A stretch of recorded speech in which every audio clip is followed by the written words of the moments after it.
Uma coisa que eu queria perguntar bastante, que assim, uma das pessoas que como eu já te conheço, uma das pessoas que você tem de maior influência é o Pablo Marçal, uma das pessoas, de certa forma, que mais te influenciam.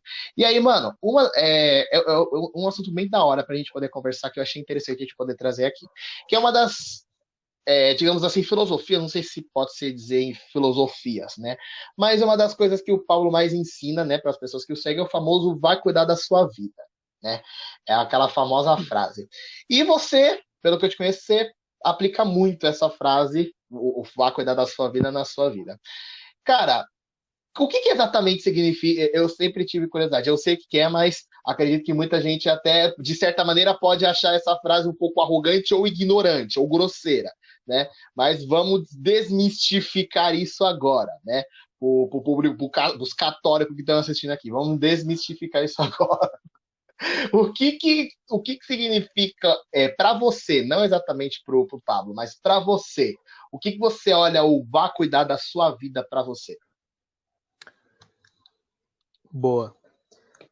O vá cuidar da sua vida, para mim foi uma das frases mais impactantes, né?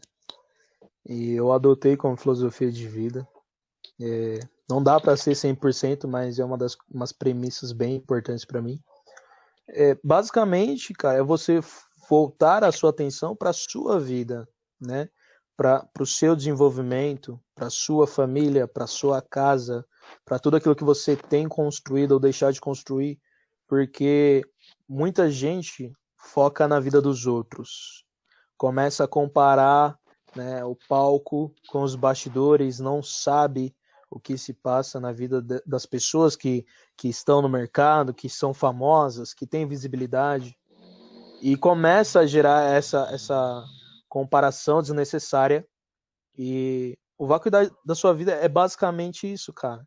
Por que você tá olhando para a vida do outro, sendo que a sua não tá daquele jeito, não tá estruturada, sua vida tá uma merda, né?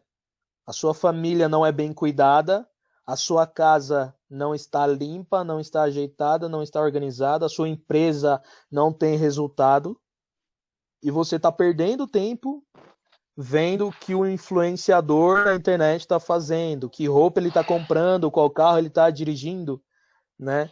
Quais atitudes erradas ele está tendo e quais são as suas atitudes. O que você está fazendo em prol da sua casa, em prol da sua família, do seu negócio. O que você aprendeu naquele dia.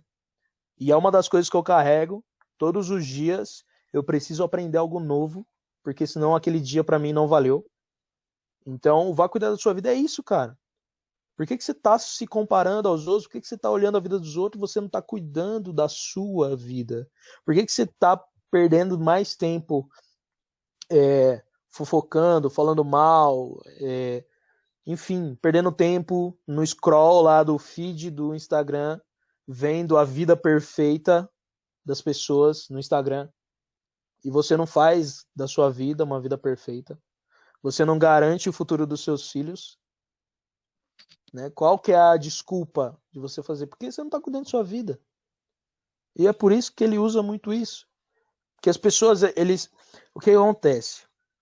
Muita gente começa a acompanhar o Pablo Marçal, não entende o porquê ele faz as coisas que faz, ou como ele faz o que faz, e começa a comparar as vidas, né?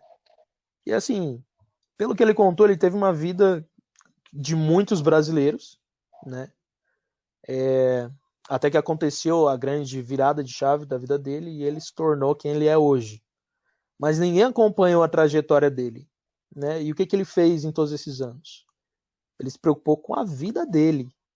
Ele não ficou se comparando às pessoas que já existiam no mercado. Ele se tornou um grande homem de negócios, um cara que é responsável pela família dele, um grande influenciador digital, porque ele estava preocupado com a vida dele.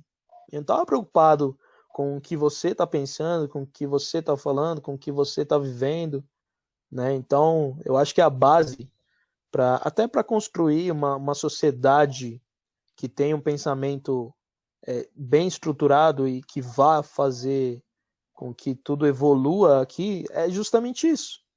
sabe? As pessoas começarem a cuidar daquilo que é importante para elas. Por exemplo, as pessoas, elas... Cara, isso é uma coisa que me deixa muito, muito, muito bravo. Pra não falar outra coisa. Só vai, manda aí. De que as pessoas, elas gostam de cobrar. Porque quando você começa a entrar na internet e as pessoas já te veem como autoridade sobre um Eu ia determinado falar assunto, sobre isso. Eu ia falar sobre isso. as pessoas, elas querem que você fale sobre tudo, Ah, né? Que você se tava posicione esperando esse sobre momento. todos os assuntos, sobre todos os assuntos. E, cara, eu não tenho tempo pra perder falando do... Cara, o pessoal fala assim, não, porque você precisa, né? Até mandei lá no nosso grupo, de que me cobraram posicionamento sobre defender o SUS. Eu não estudei sobre o SUS. Cara, 99% das pessoas brasileiras não sabem o que compõe o SUS. As pessoas simplesmente acreditam que o SUS é a unidade básica de saúde que existe lá na região periférica dela. É isso que as pessoas acreditam que é o SUS. Ou é uma UPA, ou é um hospital público. O SUS não é isso, não é só isso. E as pessoas, elas não têm consciência disso e querem dar opinião sobre um assunto que elas não dominam. E aí, quando você ganha uma certa autoridade na internet, as pessoas acreditam que você deva falar sobre aquele assunto, porque as pessoas estão vendo e ouvindo você. Eu não tenho controle sobre uma situação que não depende de mim.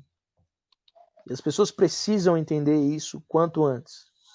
Não adianta eu falar, porque, cara, primeiro, como é que eu vou falar, vou defender uma possível privatização do SUS, sendo que o decreto em si, né, citado, não falava sobre privatização? Quantos por cento dessas pessoas que se posicionaram contra o governo, contra a privatização, leram o maldito decreto? Qual é o nível de interpretação de texto que as pessoas têm Nem para foi falar? interpretação, foi só por lacração. Só falaram para poder meter pau no governo. Os caras nem se preocuparam em ler. E aí que tá. Eu prefiro, né, no pensamento do senso comum, eu prefiro ler a manchete de um meio de comunicação sensacionalista do que eu buscar informação na fonte, né? Será que foi isso mesmo que foi dito, E é a mesma né? galera que fala contra a fake news, né? Mas enfim, só deixei isso no Exato. ar. E E aí eu fui cobrado desse posicionamento. Eu falei que eu não deveria e não devia, porque eu não domino o assunto. E, inclusive, quando a pessoa falou que eu deveria me posicionar, eu falei, eu dei risada. Eu mandei uma chuva de kkk pra ela. E ela falou que eu não estava aberta ao diálogo. Ah, Sendo que não houve diálogo dela falar assim, cara, você podia se posicionar sobre o negócio. Não, ela chegou falando que eu deveria fazer. Né? E nem da te deu parte opção dela de não. escolha.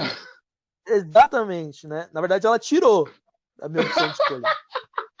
Né? Como é que uma pessoa me fala de diálogo, Rindo de sobre diálogo nervoso. aberto, e ela tira o meu direito de escolha de falar ou não sobre determinado assunto. E, Péssimo. e aí, essa foi uma das coisas. Tipo, cara, eu fiquei tão injuriado sobre aquilo que depois eu fui ler. Eu falei assim, cara, eu não vou ler isso aqui, né? Não me interessa tal. Mas depois eu falei assim, não, cara, eu vou ler isso aqui. Eu vou ler isso aqui pra saber de fato se eu tô errado sobre o que estão falando e tudo mais. E aí eu vou ler e, se for o caso, eu me posiciono, né? Já que, né, já me tiraram o direito de escolha. E, e aí eu li, né? Eu li na verdade, primeiro eu li uma das manchetes que já falava sobre o cancelamento lá, a suspensão do decreto. E eu fui ler depois o decreto, que tinha um acesso lá direto pro decreto e tal. E eu vi que não tinha nada escrito sobre privatização e tudo mais. Aí eu já cutuquei, né? Porque na hora de falar pra mim, gosta. Na hora de levar, não gosta? Até parece. E aí eu falei assim, cara, vocês leram aquela merda? Quantos de vocês leram aquela bosta daquele decreto? Qual é o nível de instrução, de educação básica que vocês tiveram para não saber interpretar uma estrutura de empresas privatizadas contribuírem num sistema público? Contribuírem. Contribuição. O cara queria pegar dinheiro de empresas e colocar num sistema público, mas não vai privatizar. Pelo amor de Deus. Mas, enfim, eu não quero focar nesse assunto. 5 minutos depois muito... falando sobre o assunto, não quero focar sobre ele. Não, fico puto com isso aqui, cara. Enfim, seguimos. Aí, eu já até... Nossa. Não, eu sei que você precisa usar... O podcast é justamente para isso. Isso aqui vai dar um ótimo corte. Vai dar um ótimo corte aqui. Mas o podcast é para isso mesmo. Fique em paz. Tranquilo. Mas é isso. Cuidar da própria vida vai parte disso aí, ó. De não tirar o direito do amiguinho de fazer as escolhas dele. Você entendeu? Não faz sentido, mano. Não faz sentido. Vai cuidar da sua vida, meu. Você tá falando pros outros que deve, não deve fazer. Vai cuidar da sua vida. Tem uma coisa que a minha mãe, né? Minha mãe, minha família, assim, parte de mãe, veio do meio do mato, assim mesmo, assim, da roça e tal. E a gente tem o costume de falar assim, meu, vai capinar um terreno, sabe? Vai capinar um lote e tal. E eu curto muito falar isso. E tanto é que o Vai Cuidar da Sua Vida casou justamente com o meu temperamento, né? Com aquilo o jeito que eu sou e tal. Então é basicamente isso, cara. Cuidar da própria vida é você olhar para sua vida, não tirar o direito dos outros de fazer as próprias escolhas e não ficar se comparando a todo momento com o que as outras pessoas estão fazendo, com o que as pessoas têm, com o que elas compraram, com o que elas perderam, entendeu? É você estar ali todos os dias construindo algo para si ou para sua família, para sua casa, enfim, é isso. Claramente ficou bem claro o que seria cuidar da vida. Ficou um negócio bem claro, por sinal.